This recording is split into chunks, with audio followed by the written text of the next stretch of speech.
Hello. This is my response to Diaz, I think that's how he pronounces his name one time in the video, Dixon's TED Talk, Perception is Reality.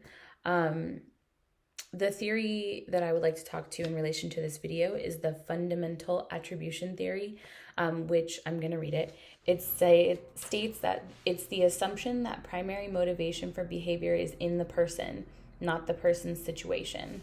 So basically, what that means is it's the assumption that whatever a person's behaviors are, it's based on like the fundamental core of who they are as a person, not sort of the circumstances that they are victim to.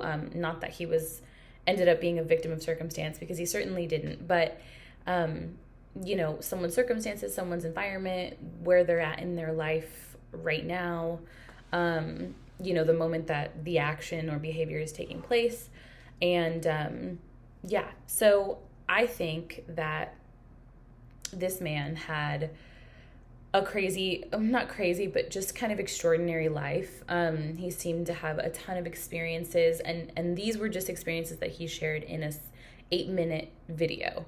I'm sure he had so many more experiences, and just like living in the projects and just sort of everything he talks about, going to a school that was white, basically a white school, being the only black kid in remedial classes. And that was an assumption that was made sort of in the frame of the fundamental attribution theory, like that he would need extra help just because he's black. That was kind of all they were basing it on. They didn't give him any tests or anything like that. To see kind of where he was at. They just assumed that, oh, this is who he is as a person, and this is where we're going to put him based on that. His father wanted him to learn like a new word from the dictionary every week so that he could be well spoken, and all that good stuff. I mean, it was just like his family wanted him to kind of break that image that people might have of him, and then experiences later in his life that he talks about, like getting pulled over because he's black. He calls it a DWB, a driving while black, which is something we know about too well in our current society. That's for another talk though. But basically, he was sort of a victim of that growing up, that fundamental attribution theory and sort of the preconceived notions that people had about him based on where he was from, where he grew up, what he looked like. It could probably go on and on and on, because again, it was such a short video. He didn't tell us everything about his life, but he told us a lot, and or he told us enough in the video to kind of see where he was coming from.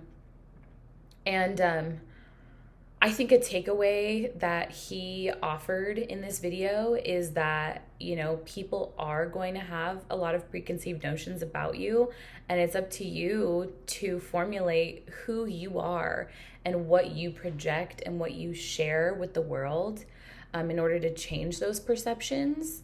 And that it is very possible to do that, even though, your circumstances might feel overwhelming, or that you'll never get out of them. I mean, this guy is now a CEO at a company. He turned his life experiences into community action, and is now helping people that are disenfranchised within communities, people that need help, people that don't have money. And he's able to freely move about the two worlds because of his communication and his awareness that he needs to be able to communicate with a large scope of different people, without forgetting his roots and where he came from and his experiences that are similar to the people that he's helping.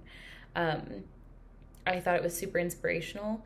And perception is reality, but you can kind of break that through your actions and the perception that you allow other people to have of you.